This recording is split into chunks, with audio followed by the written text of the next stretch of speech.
नमस्ते। चलिए सीधे आज के विषय पे आते हैं।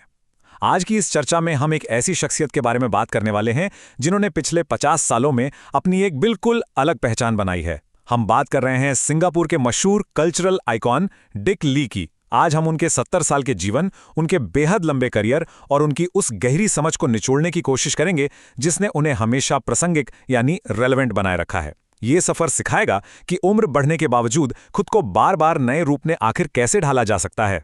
तो चलिए इसमें सीधे उतरते हैं और देखते हैं कि क्या सच में उम्र बढ़ना डर पैदा करता है। देखिए, डिक ली का इस पर एक बिल्कुल अलग और बड़ा ही दिलचस्प नजरिया है। उनका मानना है कि जब तक अंदर रचनात्मकता, मेरा मतलब है क्रिएटिविटी बची हुई है, तब तक इंसान बिल्कुल जवान महसूस करता है। उन्हें सिर्फ एक ही बात का डर रहता है कि कहीं नई आइडिया सोचने की क्षमता खत्म ना हो जाए। तो जब तक प्रेरणा और नई सोच दिमाग में आती रहती है ना, उम्र सच में सिर्फ एक नंबर बनकर रह जाती है। और सच्चाई के साथ साथ यहाँ एक गजब का ह्यूमर भी मिलता है। एक बार जब उनसे पूछा गया कि अगर उन्हें अपने 25 साल के पुराने रूप को एक सलाह देनी हो तो वो आखिर क्या होगी, उनका तुरंत और बिल्कुल बेबाक जवाब था, शादी मत करना। ये एक छोटी सी लाइन तुरंत बता देती है कि इस चर्चा में आगे हमें कितनी ईमानदार, खुली और थोड़ी सी अनोखी बातें सुनने को मिलने वाली हैं। अब आते हैं पहले हिस्से पर, द माइंड एट 70 यानी 70 साल की उम्र में दिमाग कैसे काम करता है। अब इस स्लाइड के बारे में जो सबसे दिलचस्प बात है वो ये है कि जब कोई जिंदगी के 7वें दशक में कदम रखता है तो बाहरी और अंदरूनी शख्सियत के बीच एक जबरदस्त अंतर दिखने लगता है। एक तरफ बाहरी सच्चाई है जहां शरीर थकने लगता है और ये बार बार याद दिलाता है कि वक्त कम हो रहा है, लेकिन वहीं दूसरी तरफ अंदरूनी सच्चाई बिल्कुल ही अलग होती है। अगर नए आइडियाज आते रहें और एक रचनात्मक ऊर्जा बनी रहे तो अंदर से इंसान बिल्कुल वही जवान महसूस करता है। ये कॉन्ट्रास्ट वाकई सोचने पर मजबूर कर देता है।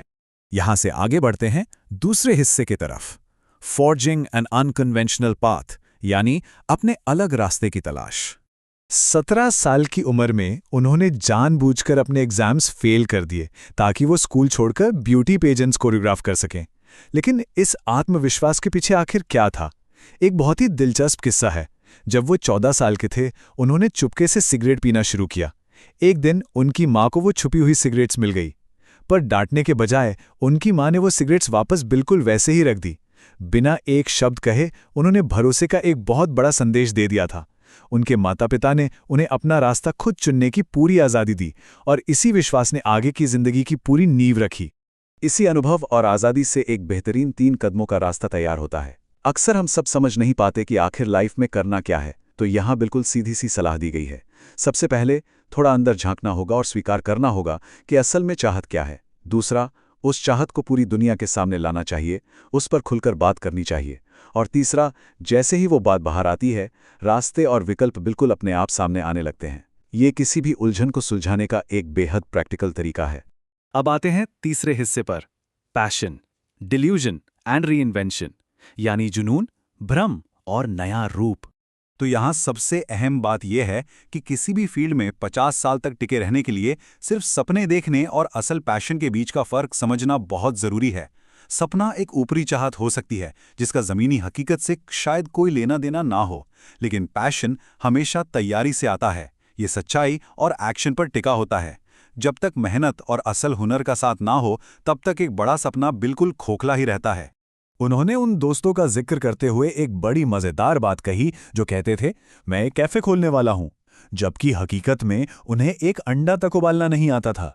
यह हंसी मजाक में कही गई बात दरअसल उन लोगों पर एक सीधा वार है जो बिना किसी शुरुआती तैयारी, बिजनेस सेंस या बुनियादी हुनर के बड़े मुकाम हासिल करने की झूठी उम्मीद पाल लेते हैं। तो फिर लंबे करियर का सही तरीका क्या है? देखिए, सफल करियर का एक ही राज है और वो है खुद को लगातार नए सांचे में ढालना। यही सबसे बड़ा कदम रहा। टीवी शोज प्रोड्यूस करने से लेकर नेशनल डे परेड जैसे बड़े आयोजन करने तक, यहां तक कि लंदन जाकर फैशन की पढ़ाई करने तक, उन्होंने हमेशा कुछ नया सीखा और जनता के सामने एक नया रूप पेश किया। यही वजह है कि पब्लिक हमेशा उनसे जुड़ी रही। चौथा हिस्सा देखते हैं, ग्रोइंग अलोंगसाइड अ नेशन यानी एक देश के साथ साथ विकास करना। उनके खुद को बदलने की ये यात्रा सिर्फ उनकी अकेले की नहीं थी। ये एक वाकई में हैरान करने वाला तथ्य है कि लगभग 70 साल के हो चुके डिक ली असल में आज़ाद सिंगापुर देश से उम्र में बड़े हैं। जी हाँ, जिसे हम आज एक आधुनिक और विकसित देश मानते हैं, वो उनके जन्म के समय अस्तित्व में था ही नहीं। सोचिए जरा। चलिए आगे बढ़ते हैं और देखते हैं कि ये सफ़र आखिर कैसे तैयार होता है। 1960 के दशक में सिंगापुर के पास अपनी कोई खास पहचान नहीं थी। 17 साल की उम्र में काम शुरू हो चुका था। फिर ठीक 10 साल बाद जापान और हांगकांग जाकर नई चीज़ें सीखी गईं और 2001 में वापस सिंगापुर लौटना हुआ ताकि वहाँ की कल्चर को बड़ा किया जा सके। जब सिंगापुर एक तीसरी दुनिया के देश से पहली दुनिया का देश बन रहा था, ठीक उसी समय ये नई सांस्कृतिक पहचान तैयार हो रही थी। 5वां हिस्सा, द वांट लेस फिलॉसफी, यानी कम की चाहत वाली सोच। एक इतने एक्टिव और तेजी से भरे जीवन के बाद आंतरिक शांति का नियम बड़ा ही सीधा और सरल है। उनका कहना है कि चाहत थका देती है। हर वक्त कुछ और पाने की जिद और हालात के साथ लगातार जबरदस्ती करना असल में हमारी खुशी को छीन लेता है। जो लेगेसी या विरासत बनानी थी वो बन चुकी है। अब बेवजह हाथ पैर मारने से बेहतर है जो कुछ पास है बस उसमें संतुष्टि और शांति महसूस की जाए। ये एक बहुत ही गहरी समझ का नतीजा है। यही सोच असफलता और मुश्किलों से निपटने में भी काम आती है। उनकी जीवन शैली हमेशा आशा से भरी रही है। जब कोई चीज़ खराब होती है या कोई समस्या सामने आती है तो उनका मंत्र यही है, ये इस लायक नहीं कि इसके लिए परेशान हुआ जाए। जिंदगी बहुत छोटी और खूबसूरत है, इसलिए बेकार की चीज़ों पर मूड खराब करना बिल्कुल भी समझदारी नहीं है। इस परिपक्वता यानी मैच्योरिटी का असर व्यक्तिगत रिश्तों की परिभाषा में भी साफ नजर आता है। अपनी सबसे अच्छी दोस्त और साथी जसिंता के साथ उनकी शादी लगभग 6 साल चली। उन्होंने ईमानदारी से इस बात को स्वीकार किया कि दोनों की उम्मीदें एक दूसरे से काफ़ी अलग थीं।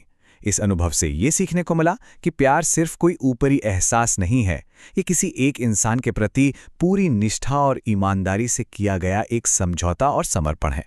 और अब आखिरी 6वां हिस्सा, 3 पिलर्स फॉर लॉन्जेविटी, लंबे जीवन के 3 मुख्य स्तंभ। अपने पूरे 70 साल के इस बेहद लंबे अनुभव को उन्होंने सिर्फ 3 शब्दों में निचोड़ के रख दिया है: धैर्य, दया और विनम्रता। और सबसे कमाल की बात यह है कि तीनों एक दूसरे पर पूरी तरह निर्भर करते हैं। सही वक्त का इंतजार करने के लिए इंसान के अंदर धैर्य होना चाहिए, धैर्य रखने के लिए दया होनी चाहिए ताकि लोग जुड़ना चाहें और मिलकर काम करना पसंद करें, और सबसे बड़ी बात, हमेशा जमीन से जुड़े रहने के लिए विनम्रता जरूरी है। ये याद रखने के लिए कि इंसान कितना भी सफल क्यों ना हो जाए, घमंड के लिए आखिर कोई जगह होनी ही नहीं चाहिए। इसी विनम्रता के साथ सफलता की एक बिल्कुल नई परिभाषा हमारे सामने आती है। सफलता का मतलब आखिर क्या है? सिर्फ आगे बढ़ना या अकेले कुछ हासिल कर लेना? नहीं, असली सफलता एक ऐसी विरासत छोड़ना है जो लोगों के सच्चे में काम आए। एक ऐसा काम करना जिसका असर आम लोगों पर सकारात्मक रूप से पड़े। जब लोग किसी के काम को अपनाते हैं और उससे खुद को जुड़ा हुआ महसूस करते हैं, वही तो असली कामयाबी होती है। इस पूरी चर्चा में हमने एक ऐसे व्यक्ति के सफर को देखा जिसने सिर्फ बदलाव का सामना ही नहीं किया बल्कि खुले दिल से उसे गले लगाया। तो आखिर में ये हम सबके लिए एक बहुत ही अहम सवाल छोड़ जाता है। अगर सफलता दरअसल वो विरासत है जो हम पीछे छोड़कर जाते हैं, तो आने वाले कल को बेहतर बनाने के लिए आज हम खुद को किस नए रूप में ढाल रहे हैं? उम्मीद है इस सवाल पर जरूर विचार किया जाएगा। हमारे साथ इस मज़ेदार सफर में बने रहने के लिए धन्यवाद।